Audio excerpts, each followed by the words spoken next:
जय हिंद दोस्तों, कैसे हैं आप सब। आज हम उत्तराखंड के 4 धामों में से एक धाम जिसको छोटे 4 धामों में गिना जाता है यानी कि गंगोत्री की आज हम बात करने जा रहे हैं। दोस्तों, यदि आप हरिद्वार से अपनी यात्रा गंगोत्री की करना चाहते हैं तो ये वीडियो आप लोगों के लिए काफी यूजफुल होने वाली है, क्योंकि आज की इस वीडियो पे मैं आपको बताने वाला हूं कि आपको उत्तराखंड के गंगोत्री धाम कैसे दर्शन करना है, गंगोत्री हमको कैसे पहुंचना है, गंगोत्री में हमको कहां स्टे लेना चाहिए, कौन सा हमारा बेस्ट ऑप्शन हो सकता है स्टे करने का, और हमारा गंगोत्री का कितने दिन की ट्रिप रहेगी, गंगोत्री में और कौन कौन से दर्शनीय स्थल है जहां हमको विजिट करना है। साथ ही साथ वीडियो के लास्ट में ये भी जानेंगे कि इस गंगोत्री यात्रा को करने के लिए आपको एक व्यक्ति का कुल खर्चा कितना लग जाएगा। तो दोस्तों, बने रहिएगा मेरी वीडियो में, एक एक करके सारी बातों को मैं विस्तार पूर्वक वर्णन करूंगा, जिससे आपको इस गंगोत्री यात्रा को करने के लिए काफी सहूलियत मिले और आपका कुल खर्चा भी कम है। तो चलिए बिना विलंब किए हम वीडियो को आरंभ करते हैं और सबसे पहली बात करते हैं कि आपको गंगोत्री धाम कैसे पहुंचना है। दोस्तों, गंगोत्री पहुंचने के लिए बेसिकली आपके पास 2 मेजर ऑप्शन आते हैं। पहले ऑप्शन की अगर मैं बात करूं दोस्तों, तो वो है आपका बाई ट्रेन का। दोस्तों, यदि आप देश के विभिन्न राज्यों से विभिन्न शहरों से आ रहे हैं तो आपका जो बेस्ट और नियरेस्ट रेलवे स्टेशन रहेगा वो दोस्तों रहेगा आपका हरिद्वार या फिर ऋषिकेश रेलवे स्टेशन। हालांकि दोस्तों देहरादून में भी रेलवे स्टेशन है, तो यदि आप देहरादून तक अपनी ट्रेन लेते हैं तो वही आपका एक कन्वीनियंट ऑप्शन होता है। तो इस तरीके से आप या तो हरिद्वार आ जाइए या फिर ऋषिकेश रेलवे स्टेशन आ जाइए, यानी तो आप देहरादून के रेलवे स्टेशन आ जाइए और वहां से आप अपनी गंगोत्री धाम की यात्रा कर सकते हैं। वही अगर मैं दूसरे ऑप्शन की बात करूं दोस्तों, तो वह आपका बाई फ्लाइट। दोस्तों, यदि आप फ्लाइट से आना चाहते हैं तो जो नियरेस्ट एयरपोर्ट है वो है दोस्तों jolly grant international airport Dehradun, यानी कि देहरादून आप फ्लाइट से आ जाइए और वहां से आप बाई रोड यात्रा तय करके गंगोत्री पहुंच सकते हैं। अब यहाँ पे मैं आपको आगे बढ़ने से पहले ये बताना चाहूंगा कि दोस्तों गंगोत्री में आपको डायरेक्ट मंदिर के आसपास वहां पे ज्यादा होटल्स के ऑप्शन नहीं मिलते हैं। तो बेहतर ऑप्शन ये है दोस्तों कि गंगोत्री से 100 किलोमीटर नीचे, यानी कि अगर आप हरिद्वार से गंगोत्री जाते हैं तो गंगोत्री से 100 किलोमीटर पहले एक जगह पड़ेगा जिसको बोला जाता है उत्तरकाशी। तो आप उत्तरकाशी में अपना स्टे ले लीजिए। अदरवाइज अगर आप उत्तरकाशी से आगे स्टे लेना चाहते हैं, अगर आपको यह लगता है कि ये 100 किलोमीटर काफी ज्यादा है, तो फिर आप और आगे ले लीजिए अपना स्टे हर्षिल में। और हर्षिल से जो गंगोत्री की दूरी है दोस्तों वो आपकी लगभग 30 किलोमीटर की पड़ जाती है। तो हर्षिल में भी ले सकते हैं, लेकिन एक चीजों का ध्यान रखिएगा कि जितना ही आप मंदिर से नजदीक स्टे लेंगे उतनी ज्यादा वहां पे ठंड ज्यादा होती है। दोस्तों, यहाँ पे एक ऑप्शन आपका होटल अकोमोडेशन का और आता है, वो आता है दोस्तों GMVN का। जैसा कि आपको पता होगा दोस्तों कि उत्तराखंड के 4 धाम या फिर उत्तराखंड के पंचप्रयाग, पंच केदार, ये सभी जो दोस्तों ऑपरेट करते हैं वो हमारे GMVN के द्वारा किया जाता है। कहने का मतलब गढ़वाल मंडल विकास निगम।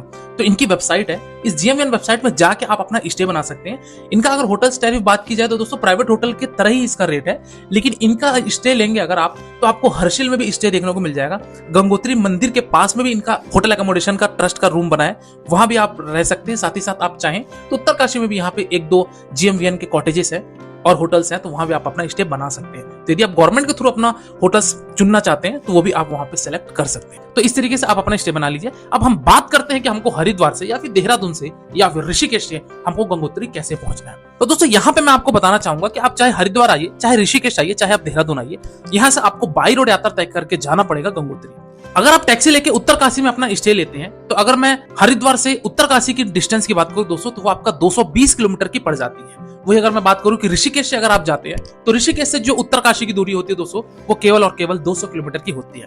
तो ये 200 किलोमीटर या 220 किलोमीटर यात्रा तय करने के लिए आपको कम से कम 6 से 7 घंटा या 8 घंटा लगता है। डिपेंड करता है कि रोड में कैसा ट्रैफिक है, उस हिसाब से आप 6 से 8 घंटे में आप डायरेक्टली उत्तरकाशी पहुंचेंगे और आपका पहला दिन वहां आपको स्टे करना पड़ेगा। अब बात करते हैं कि यहाँ पे हमको कोई बस के ऑप्शंस मिलते हैं। अगर आप चीपर मोड ऑप्शन लेते हैं तो दोस्तों आपको बस तो अवेलेबल हो जाती है उत्तरकाशी तक के लिए, लेकिन ये ध्यान रखिएगा कि बस आपका सुबह या तो 5 बजे वहां से डिपार्चर होता है, जो कि आपको वहां पे पहले पहुंच के आपको अपनी सीट लेनी पड़ेगी, तभी आपको उत्तरकाशी वहां पहुंचा दिया जाएगा। लेकिन उत्तरकाशी से फिर गंगोत्री के लिए आपको प्राइवेट टैक्सी करना ही पड़ेगा, क्योंकि उत्तरकाशी से गंगोत्री जाने के लिए शेयरिंग का ऑप्शन बहुत कम है या फिर ना के बराबर है। तो यदि आप प्राइवेट टैक्सी या फिर गाड़ी बुक करके अगर आप डायरेक्टली हरिद्वार से अपनी ट्रिप बनाते हैं गंगोत्री की या फिर केदारनाथ की या फिर चारों धाम की, अगर आप टैक्सी लेकर अगर अपनी ट्रिप करते हैं तो वो आपके लिए ज्यादा कन्वीनियंट रहेगा। यदि आपको पैकेज लेके घूमना है तो डिस्क्रिप्शन बॉक्स में मैंने दोस्तों डिटेल दे रखी है, वहां जाके आप अपना कॉल करके जो भी आपको 4 धाम यात्रा, केदारनाथ यात्रा या केदारनाथ बद्रीनाथ 2 धाम यात्रा, जो भी आपको वहां पे इंक्वायरी है वहां कॉल करके आप अपने पैकेज ले सकते हैं। चलिए दोस्तों, इसी के साथ ही साथ बात करते हैं कि जो हमने उत्तरकाशी में स्टे लिया, इस स्टे में दोस्तों हमारा क्या बजट ऑप्शंस रहेंगे और हमको खाने पीने की क्या बंदोबस्त मिलेगी। तो दोस्तों, उत्तरकाशी एक जिला है जहां पे आपको होटल्स ढेर सारे यहाँ पे आपको देखने को मिलेंगे।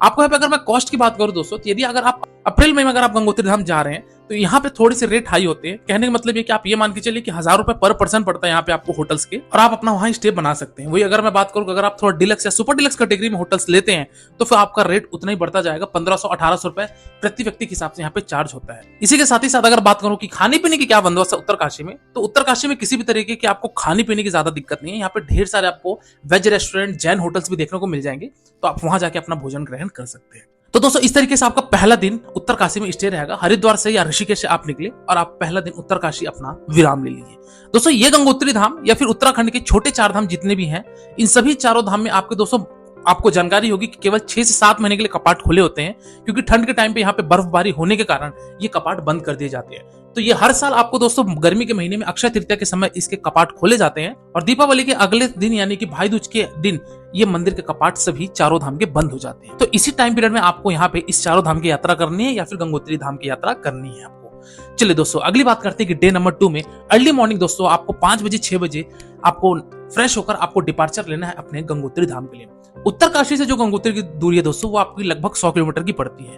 तो ये 100 किलोमीटर जाने में दोस्तों आप मान के चलिए आपको आराम से 4 घंटे लग जाते हैं, क्योंकि आगे चलकर गंगनानी के आगे रास्ते बहुत ज्यादा सकरे हैं, जिसके कारण हो सकता है कि आपको समय ज्यादा लगे। तो आप ये मान के चलिए कि आपको 4 घंटा मिनिमम लगेंगे, तभी आप गंगोत्री पहुंचेंगे और वहां जाके आप माता जी के दर्शन करेंगे। दोस्तों आपको बताना चाहूंगा कि गंगोत्री धाम में अगर आप लाइन में बचना चाहते हैं तो सबसे बेस्ट टाइम है दोस्तों 6 बजे से 9 बजे के बीच अगर आप पहुंच चुके हैं तो ये मान के चलिए कि आपका अधिक से अधिक आधे घंटे से 1 घंटे में दर्शन आपके गंगोत्री के हो जाएंगे। वही अगर मैं बात करूं कि अगर आप जितना ही लेट करेंगे 11 बजे 12 बजे पहुंचेंगे तो ये मान के चलिएगा दोस्तों कि आपको यहाँ पे क्राउड बहुत ज्यादा देखने को मिलेगी।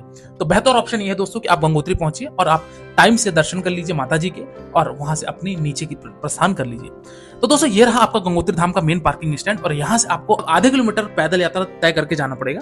जैसे आधा किलोमीटर आप तय करेंगे दोस्तों तो आप देखेंगे दोनों साइड में यहाँ पे शॉप्स बनी हुई है, जो कि यहाँ पे दोस्तों कैन मिलता है अगर आप गंगा जल लेना चाहते हैं, क्योंकि गंगोत्री धाम का जो गंगा जल है कहा जाता है कि यहाँ का जल रामेश्वरम के ऊपर अर्पण करना चाहिए।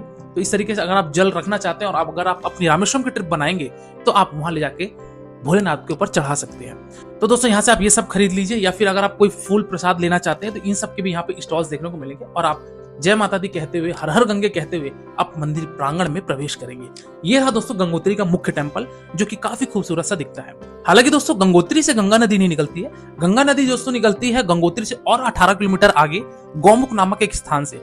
लेकिन गौमुख के लिए दोस्तों हमारी ट्रैकिंग होती है, क्योंकि वहां पे किसी भी तरीके की कोई वाहन नहीं जाती है। तो यदि आप गौमुख का ट्रैक करना चाहते हैं तो दोस्तों आपको इस गंगोत्री से पहले परमिट लेनी पड़ती है, और इस तरीके से आप चीरबासा भोजबासा में अपना स्टे बनाते हुए 2 से 3 दिन की ये आने और जाने की ट्रैक होती है। हालांकि दोस्तों मैं गौमुख की एक अलग से सेपरेट वीडियो में आप लोगों के लिए ला दूंगा, लेकिन अभी आज की इस वीडियो में फिलहाल मैं आपके लिए केवल गंगोत्री धाम की बात कर रहा हूँ। तो दोस्तों इस तरीके से आप लाइन में लगिए, हर हर गंगे कहते हुए आप मंदिर प्रांगण में पहुंचेंगे, प्रवेश कीजिए, दर्शन कीजिए माता जी के, मत्थे टेकिए और मंदिर प्रांगण से बाहर आ जाइए। यदि दोस्तों आप इस गंगोत्री धाम में स्नान करके माता जी के दर्शन करना चाहते हैं तो वो और अच्छी बात है, लेकिन यहाँ का ये गंगा जल काफी ज्यादा ठंडा होता है। तो अगर आपके पास हिम्मत है तो आप यहाँ पे अवश्य स्नान कीजिए और उसके बाद माता जी के दर्शन कीजिए, यानी कि गंगे माँ के दर्शन कीजिए।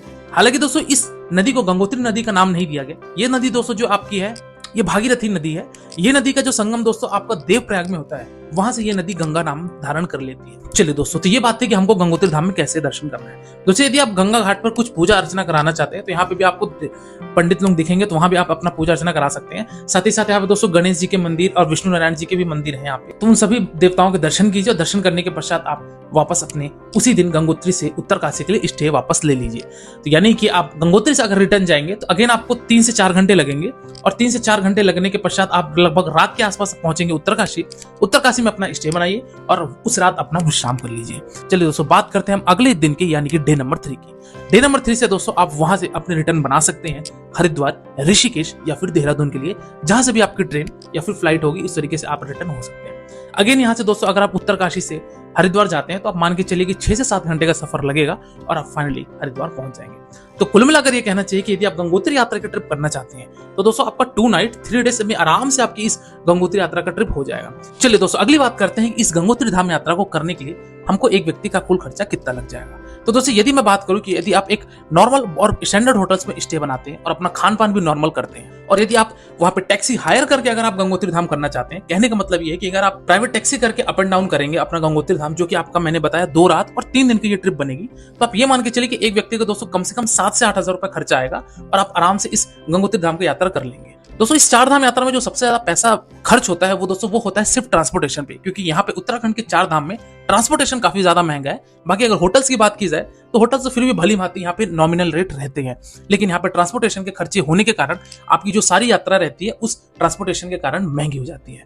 तो दोस्तों ये रहा आपका इस गंगोत्री धाम का एक संपूर्ण वर्णन। इसके साथ ही साथ दोस्तों मैंने आपकी यमुनोत्री, केदारनाथ, बद्रीनाथ और चारों धाम की एक कंप्लीट वीडियो में मैंने बना रखी है, जिसका लिंक दोस्तों डिस्क्रिप्शन बॉक्स में दे रहा है, और यदि आप कोई पैकेज लेके घूमना चाहते हैं तो उसकी भी डिटेल्स मैंने डिस्क्रिप्शन बॉक्स में आपको दे रखी है। तो दोस्तों ये रहा आपका इस गंगोत्री धाम का एक संपूर्ण वर्णन। लेकिन इसके बाद भी अगर आपको कोई डाउट है तो आप मेरे इंस्टाग्राम यात्रावास आईडी में विजिट कीजिए, डेफिनेटली आपको वहां मेरे द्वारा या मेरी टीम के द्वारा आपको रिप्लाई दिया जाएगा, और आप किसी दूसरी वीडियो में खो जाए उस पर क्लिक करें इससे पहले आप मेरे चैनल यात्रावास को सब्सक्राइब कीजिए। आज की वीडियो में दोस्तों फिलहाल इतना ही, मिलते हैं फिर एक नई वीडियो में एक नई यात्रा के साथ, एक नए विषय के साथ। हर हर गंगे आपकी यात्रा सफल, सुखद एवं मंगलमय हो।